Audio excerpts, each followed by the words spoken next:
So we're going to take just 25 minutes, although this discussion needs to be longer than that. And before that, I think I was just having a recap of my childhood days, and there was a book called Government Inspector. For those who remember, I think some of you might know my age. So in the Government Inspector, there used to be a guy who used to come to the government offices to actually inspect if work is actually being done or not. Yeah? And I'm looking at that transition from when everything was being done on premise to a point where government was fully connected, to a point where now the whole world is actually fully connected. And then we start having a conversation around where should our data stay? And I think it's interesting that Kenya, I think in 2019, got the Data Protection Act, which is a whole conversation on its own, which is very interesting. But I want to take it up with my team. 25 minutes is not a lot, but we'll try. I wouldn't do justice to introduce you guys better than you'll do it yourself. But as you do that, I want to give you a chance to also speak to the topic of discussion. In your own context, data sovereignty has been a whole conversation. And I think personally I have my own experiences, which I will share later. But I want to give you a chance to also just put it to context based on what you do, for the audience to actually understand what you're doing here.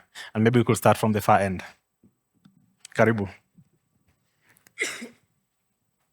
Thank you very much, Mnyela. My name is Michael Moronge. I am not Charles Morito, but I work with Charles at Google in government affairs and public policy. Thank you so much. I think what I would say is that for this subject of data sovereignty, I look at it and tell myself that in this day and age when we have very advanced cloud policies and data is managed from the cloud and now moving to AI, the ability of AI systems to be able to be applied in the best use of your data. And I'm tempted to say that perhaps the conversation should be more of that what determines how your data is managed and deployed is not so much the country or the place where the server is located for the data, but the rules and protocols that govern maybe the cloud service that you have and the ability of your organization to leverage, whether it is a government or an organization, to leverage the best tools out there for cybersecurity, for data management, and all of that. So I think that there's a sense in which I view the conversation on data sovereignty as being helpful because it is useful in making sure that data is protected, especially critical data. But also if you're talking about this age of advanced cloud systems and now AI systems, we also want to talk more about the security protocols that go to managing the data as opposed to where the data is located. Yeah, and I see the interesting bias in what you're saying. Being Google, we have used email, I think for the last, I don't know how many years, over 30 years, if I'm not wrong. And I think we've never asked the question of where our data stays. Yeah? Exactly, and yes. And it's interesting that this discussion is coming in today. Lynette, GPSDD, first of all, someone was asking me, what is GPSDD? But just put the science into context on this discussion. Great, thank you, and hi everyone. My name is Lynette Kwamboka. I am from the Global Partnership for Sustainable Development Data, also known as GPSDD. We work with governments across Africa, Latin America, and the Caribbean, specifically government agencies that are within the national statistics system. So we work with governments every day talking about data, data infrastructure, data protocols, data frameworks, data sovereignty, cross-border data, movement. But for me, this conversation starts to talk more about localization of solutions, but you cannot talk about this without also talking about the role of the government in investing in these solutions.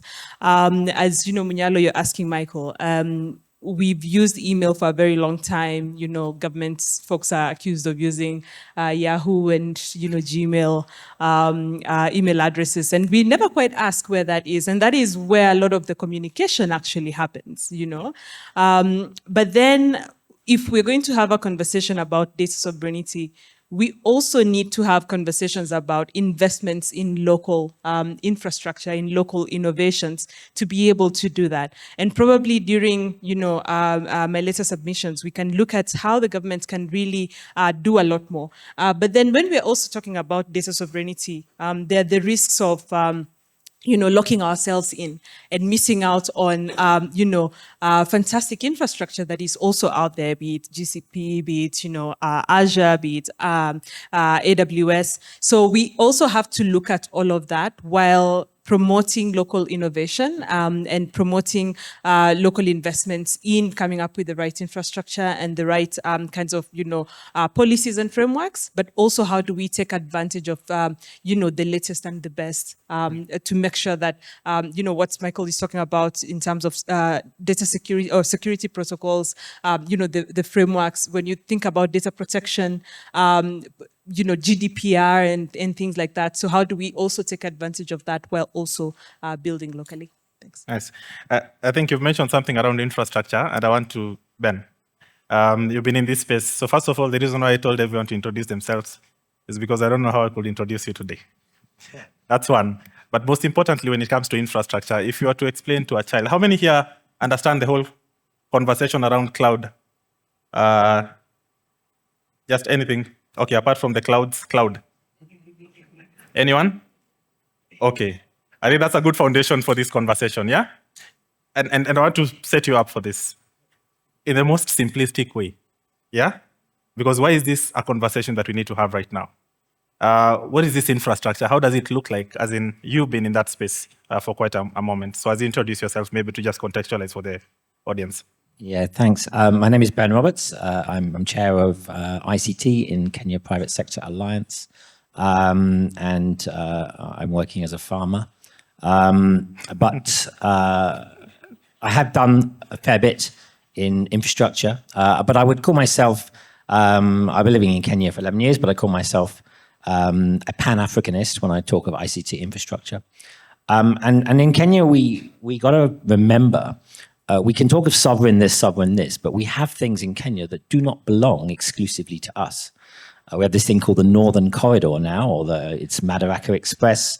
But that was once known as the Uganda Railway. That's what it was first called. It was the corridor that links all of East Africa through to the port of Mombasa. We have a lake, which is the source of a river, which is the Nile, and is essential to the survival of people in Egypt.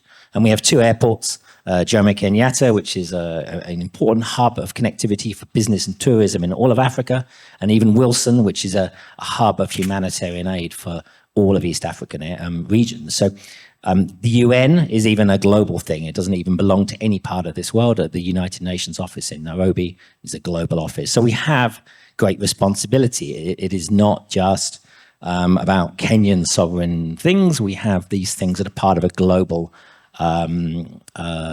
system. And the internet is no exception, right? Because Kenya started making investments early into digital infrastructure, PS Bitangi Demo and others driving the subsea cables coming into Kenya, and other people have been building data centers, fiber optic networks. Huge investment has gone into this by Kenyan government, by Kenyan companies, international companies, building out what is we've got a very extensive last mile network of 4G coverage in the country. So this huge investments in infrastructure has been made. And now we have data centers, and we have cloud in those data centers, and we have edge nodes in those data centers. There's ICANN here with a piece of global internet infrastructure. There's only two in Africa, and that is being a DNS resolver for all of the continent, basically. So this is not something by coincidence. It's because of those investments made from early days, and it's because we've put in strong data protection laws, and then we have put them into place, right? We've created the right agencies, we've built the teams around this, and we're actually making this happen. So that is the key, right? If we mess around with this, and you know, if things go wrong, somebody trips over a cable in Mombasa or something like this, you know, this impacts the whole world. So we have got to think very carefully, and you know, we have the right policies, data protection. We've got to think. Much as we think about our data going outside, I'm telling us we need to think about what is stored here, the systems and data that is impacting other countries as being really important. Yeah, I have so much more to go back to that, but I'll come back to you. I think, Rose, the question of, because I'm trying to play around definitions also in this situation, just as you contextualize your office, because a lot of people know it does exist. There's a lot of conversations about what does it actually do, but in this specific context, is there any role you're playing? But also, you introduce yourself. Absolutely. I'm glad to be here. My name is Rose Musero, Deputy Data Commissioner at the Office of the Data Protection Commissioner. I deal mostly with compliance issues, advisories, and what have you. In terms of the office and what it does, we have very many functions. Recently, you've seen that we fined a few people, but that's only a fraction of what we do. We regulate the space of privacy, ensuring that users such as you are actually protected when it comes to dealing with information being transferred out of the country, being hosted by the Googles and what have you. We hold them to account when it comes to processing of data. What's our involvement when it comes to this conversation of data sovereignty? So one of the things that we took into account in drafting of the laws is understanding and appreciating the sorts of safeguards that need to be there in transferring information or information that is held or data that is held about individuals, whether locally or across borders. So firstly, one of our mandates is that we have extraterritorial applicability of the Data Protection Act. And so we can investigate, we can enforce issues when data is held outside of Kenya. One of the other considerations that we do take in terms of this conversation that we're having on data sovereignty is we have data localization provisions that apply mostly to data that is seen to have an economic, strategic, social benefit or impact onto Kenya's growth. So in this case, we're looking at sensitive personal data that is held either by the civil registration entities, government agencies generally, sometimes even banks, telcos that have or could have economic implications if the data is lost. So we do have data localization provisions, but data localization should not necessarily be seen to be data sovereignty. They are parts of each other, but they're not necessarily exclusive. So in terms of data localization, we have a non-exclusive provision which allows transfer of data outside of the country as long as there is either a full serving copy in Kenya of the personal data, not necessarily the solution, or in the alternative, the data is processed locally. When it comes to data sovereignty and the importance of it, I think we need to look at the aspects of control, as Michael has mentioned.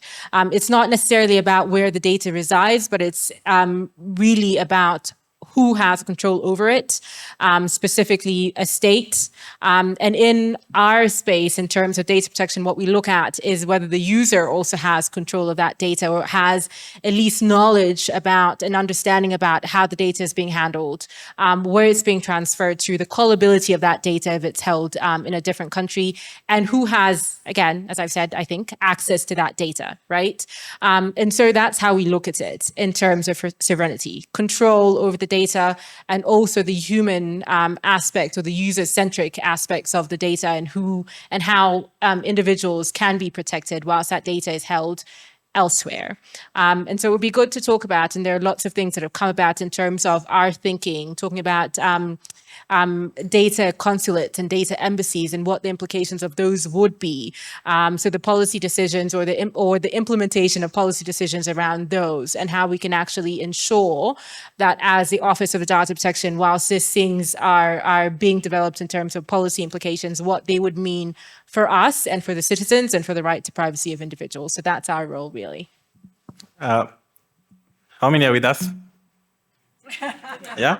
I'm doing the rain checks because I know this is a very interesting, complicated discussion, and thank you for that context. There's something you've said that is very interesting. That it doesn't matter where it stays; it's about access. And I'll come back to. I know Google is very happy about what you've just said, but let me just contextualize this, and I want to start also with you, Ben. I'm still back into this whole challenge of sovereignty, localization conversation that we are having. During the old days, there was intranet, where there's an office that has several computers, and they're all connected using a cable. Yeah? So everything that they do, apart from what goes in email, stays within that ecosystem. What is the biggest challenge about this new conversation? Because I know the conversation around data sovereignty looks quite simple, but like she's put it, it's about access. Like you put it, it's about management. Is that the case also for you in terms of infrastructure? Because this is a conversation between the cloud up there and the infrastructure that actually anchors it. Yeah, okay. You're calling it a new conversation, but I started this conversation in 1992. Oh, wow. I remember I worked in this company and they had a local area network and they had a sophisticated ERP system. And we were in the engineering and we wanted to get on the internet. We wanted to find this thing and we spoke to the marketing guy who he also wanted to put our products on the internet. So we went to the IT guy and he says, you can't have internet, that will mess up the local network. So then we ended up, we begged and we got one computer by a telephone line that was standalone and not connected to any of the other computers, like an island. So, it was in our area, so we used it for thing, and the marketing guy would come down and use the computer. So it's a long conversation for me. I don't know why we're still having it in 2024. I think, I was just saying earlier, we had, it has been moving along. I think we were having it in Kenya from the day the subsea cables came, and then it probably had a setback in 2017 when we were talking about opening servers and all these other things. The conversation moved back a bit. I think we've moved on now. I think we now have put things in place that we need, and I'm not really seeing a problem, right? Everybody, obviously, people sometimes like if they've spend a bit of money on building a data center in their office building and they put some servers in it, they might want to sweat that asset a bit. And if they bought it 4 years ago, they might think, well, I can eke a bit more life out of this. Yeah. And that's fine because it's a monetary decision. But I really think that's the only reason to be harping on about what it has to be in my office, right? We've had 3 power blackouts in this swanky hotel, right? It's hard to manage that sort of thing, and you're really better off leaving that to professionals, data centers, cloud operators. Okay. I think this is the first panel where government and private sector is somehow speaking the same language in a way, but does this whole conversation stifle innovation in it? Yes and no. I think we can't, as I stated earlier, we can't have this conversation without thinking about the role of investments and specifically the role of government investments. When you think about the US, which is the global superpower when it comes to technology and innovation, any top 10 companies that you'll think about Google, think about Microsoft, Space AI, Tesla, Oracle, you name it, the government had a role in it, right? Apple, NVIDIA, the government had a role in investing in it. So one, this can really slow down innovation if we lock ourselves up and say, for example, this data cannot exist anywhere else apart from within the borders of the country. Because then we have to do a proper mapping and investigate, do we have the infrastructure to support that? Do we have the right services to support that? Just in the last, 1 hour, no shade, but we had like 2 blackouts, right? I know it's not a very normal thing for that to happen, but then situations like that, thinking about scalability, if you are running an election, as I did in 2017, and you cannot predict traffic, you cannot predict if 10 people are going to access the website or 10 million people are going to access the website. When you're thinking about scalability, those are the things you have to think about, as Ben is saying, when we used to have servers, co-located with you in the office versus now moving to a more scalable situation. So, but this will definitely improve our innovation ecosystem, because it will force local companies to start coming up with these solutions. I know we have, a few, maybe 2 or 3 local, and I'm talking about like smaller providers. But then when you're thinking about cloud services, forget Liquid and some of the folks that have, more muscle to grow and get into the rest of Africa. Cloud is a really expensive endeavor. So if someone is not supported through, public-private partnerships as well. One of the things that I did, for instance, many years ago, I used to run a project called Open Data, which was interestingly about, giving people access to government information. We ensured that between 2016 and 2022, the platform was hosted locally, was hosted by a local small company. And the thinking behind that really was to also motivate them to be able to innovate and think about security protocol and think about access, protocols in a more robust way, because this was a big government project. So I think, does it kill innovation? No, it slows it down a little bit, but only if we continue to ignore the role of investments and the role of the government in pushing, these innovations. Very finally, in around 2011-12, I was at the ICT board, now ICT Authority. And there used to be a project, where the government would invest in local companies across the country to do cyber cafes. You're talking about, landing of the sea cable. They were called Pasha centers. And this really created that culture of, cyber cafes across the country. Someone in Mandera had some, money to start a cyber cafe. So venture capital can come in and do that. But then, how much do you give up versus if we had, the 2% that is supposed to go into innovation from our GDP, really going in to do that and to create that innovation. But then also it allows us to compete globally. I say, in Kenya, we have the America Chamber of Commerce that ensures that, the Googles and the Microsofts are represented in spaces where these conversations are happening. But then this also goes to our, different embassies across Africa, for example, to also champion Kenyan innovations and then Kenyan solutions as well, because we have the laws that, data protection, access to information that also supports the, this happening. So I think it's both ways, but I think it's a really positive thing. Yeah. Interesting. I think, and this is where I will ask for power from the people for just 5 minutes. I think our time is getting done here. But let me give you a chance for one thing. When the Data Protection Act came, the only thing we used to know was that you must host your data locally. Whether it was misinformation, disinformation, or not, that was the most important conversation, right? And Google, among other companies, I think, started grappling with, so what next for us? Yeah?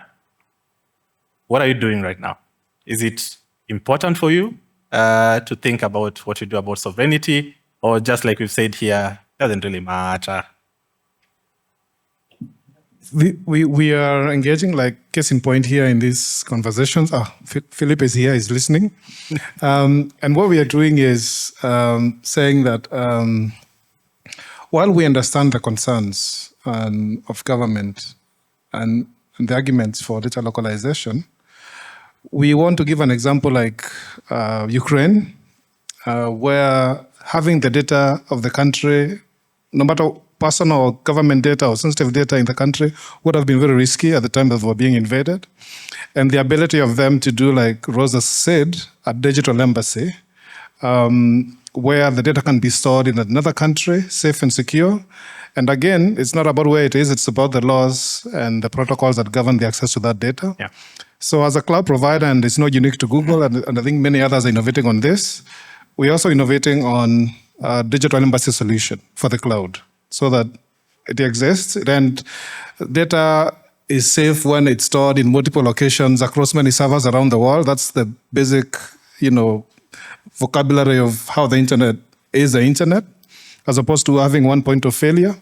And therefore, giving a government data cloud service customer the option to know that they can choose in terms of not so much where it is hosted, even though we have a cloud region in South Africa. It doesn't mean that only South African law applies to data that we are hosting for African customers, to negotiate the terms and conditions and applicable laws, whether GDPR, that will apply to that data. I think that is what we are working to drive, both on the policy side and also on the product side.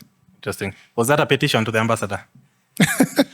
That look at what the others are doing, we also want to do that. And also I think, and I want us to close this. This was very short, extremely short. I think this is a conversation that we need to have in a round table. I don't know if there's any extra pressing question. It would be very fair to pick one, or it actually means the conversation did not get there, or it got there right, and all of us are comfortable. Pressing question. I'll take one. It's a very unfair thing to do, but it's okay. All right. Thank you very much. My name is Jackson Kimeu. And I have a question to the gentleman from Google, that Charles, and also ODPC, Rose. And this goes around on matters of cloud adoption, why still we're not moving swiftly into it. And as well, as we much understand that Office of Data Protection Mission, they have really done a good job so far. But on matters of data sovereignty, in conjunction with cloud adoption, as much as we want to be smart, then we need to talk about bringing data closer to the end users, edge computing, right? And in this conjunction, when you look at international cloud providers, and we have Google in place right now, look at South Africa. In South Africa, we have quite several regional zones. Talk of Google, talk of Amazon, talk of Microsoft. We have regional zones there. We still also have local zones in South Africa, yeah? But leveraging the same in Kenya. Why is it this lagging? For the last few years, in matters of implementation of infrastructure in our country, where is the gap? Why don't we have those zones in our country? Okay. I think, again, on the side of data sovereignty, Madam Rose, do we have a data sovereignty policy as a country? Thank you. Thank you so much. Those are two questions. Well, let me just, yours is very straightforward. Why don't we have a region here? We are investing. It's a fair question. I think we are investing. And again, let's even ask ourselves, what if every country was to insist on data sovereignty being that every company providing a cloud service to a citizen has to have a data center in that country? It means if a local innovator who wants to acquire a customer base in the US has to go build servers in the US. I mean, the cost even of our startups will be so high. But having said that, first of all, we've invested in a cable, in a terrestrial cable running from Kenya to South Africa and from South Africa to Australia. I think that helps with the redundancy and no longer focusing this consideration of landing cables in Mombasa to help with a new route that data can be accessed internationally from Kenya and through other countries in Africa. We are not looking yet, I'm not saying that we won't, about data investment in Kenya, but again, looking at Philippia, where is the workload and where is the work from the government and other customers? It exists now, but we want to see more of that opening up. Yeah. And also more work to be done around the cloud policy and around this conversation around sovereignty. Thank you. I want a very short answer. The short answer to whether we have a data sovereign policy is not that I know of, but this is something that I think, and the ambassador is here, he can speak to it later on, is something that is being thought of. One thing that I should clarify, which I feel that is necessary, I did not say that it is not important to have your data locally. Remember, and I'll give the example that Ben mentioned on 2017 elections, right? The fact that there was no redundancy in Kenya for that to actually be able to assist a call of information at the time that was required made it impossible for us to move forward. And so that localization provision where there is a requirement to have a full set of data hosted locally is important. That is not to say that between governments to governments, we can't have an agreement where we have a sovereign policy or sovereign agreement when it comes to data embassies and what have you, that will then protect the data of individuals, of citizens of Kenya to ensure that that's actually flowing. Now, I will have to say this again. The aspect of data sovereignty should be looked at as a state-to-state agreement, not necessarily a business-to-business agreement. So innovation when it comes to private sector isn't hindered because we have data localization provisions or whatever. Sovereignty is a state function. It is Kenya as a sovereign state. And so how is it able to innovate, to serve its citizenry while still being able to host applications and solutions in a cloud space and still protect that information when it comes to integrity, when it comes to right to privacy, when it comes to issues of transparency and things like this, which are all very important for us to consider even as we have these discussions. But I feel like we don't have enough time to talk about it. So I'll close it there. Thank you. It is very unfair, like I said. So ideally, Africa can decide to be a sovereignty and we all aggregate everything around it. Maybe I'm just being ignorant a little. I want to just give, 20 seconds to just close. So what next? What should be the takeaway for everyone here? And then I'm going to give my petition again I've seen all the petitions are going to the ambassador, but for me, I'll give it to the ambassador to Rabai, I don't know where he is, over the time allocation for this session. But we can start with you. 30 seconds, close it. Okay, just a short extra bit on that question about policies to encourage cloud zones to come here. We actually do have policies, and that is the energy policy. So we see a lot of talk from our president about the green energy, and that is actually what is attracting the talk now from the global, from Michael's colleagues in the global hyperscale business. This is what is attracting them to the country. Yeah. But in my closing 20 seconds, I guess let's make an appeal to Ambassador Thigo. I do think that we have done a lot right, and Kenya has got a lot right, and Rose and her team are doing a great job as well. And this is a message that sometimes in our own local area, you can spread this around our own neighbours as well as more all over the world. But making it clear to the region that Kenya is a good, safe place for data and trying to influence their policies in the nicest possible way. Diplomacy, I suppose, into following what we're doing, right? And we used to host South Sudan's. Kennick were just on the stage, but we used to host their top-level domain in Kenya while they were having trouble as a country. But we can host data for the whole region. Thank you so much. Yeah, I think for me, this is the exact right time to be having this conversation because Kenya is at a really privileged position. Think about our policies, think about, our innovation environment, the fact that we now have a tech envoy. There's a lot that Kenya has done to ready ourselves, not necessarily to have these conversations. And I think, as you're saying, Munyalo, when we think about data sovereignty, sometimes we think about closing up, when we think about data protection, access to information. But for us to invest, I keep insisting that we need to invest in our local innovation ecosystem so that we can play the role, as Ben is saying, in Africa as the people who, have the resources to do it, have the infrastructure to do it, have the knowledge to do it, and we can also share this elsewhere.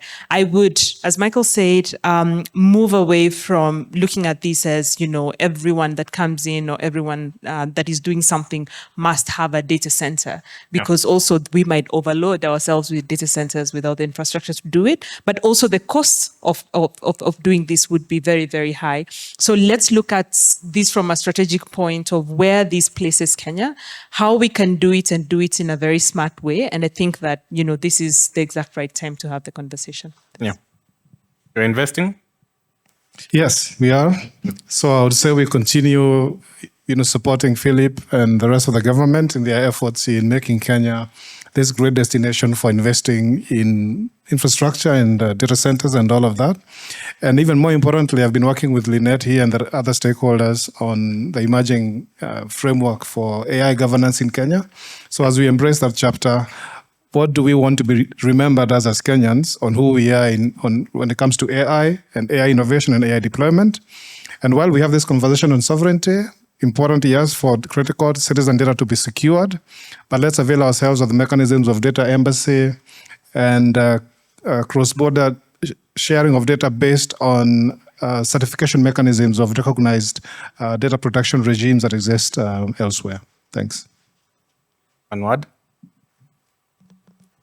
I might just touch on what Michael says. You'll be happy to know that we're having conversations with the EU to have an adequacy decision, and once that comes to fruition, we'll be the first African country to have an adequacy decision, which will open up a market for us that we don't currently have. Also reduce the restrictions when it comes to whether you're complying with GDPR and the DPA. There'll be almost, the same thing. So we're looking forward to that. But I just feel like we need to have more of these conversations. I think there's a lack of understanding as to, one, what data sovereignty is, the implications of data sovereignty, the risks when it comes to individuals' data sovereignty. And so there is a need for us to have these conversations to demystify what that means, not just for Kenya, but for Africa. And if we are to be the hub, and we are to invite people and organizations and governments to come in and have their data resident here. This is perhaps even a call for us to take on the mantle to actually educate other regulators in the region, other governments in the region on what this could mean potentially for them and the economic implications as well for them, or the benefits for them as well. Yeah, thank you so much. I think we not have more time for that. Thank you so much. Give a hand of applause for our team. The petitions have gotten there to the ambassador, to chairman. We need more time. We need to go deeper into this discussion. I saw a lot of hands that really needed to have much more. But thank you so much for listening. I've taken 15 minutes of your time. But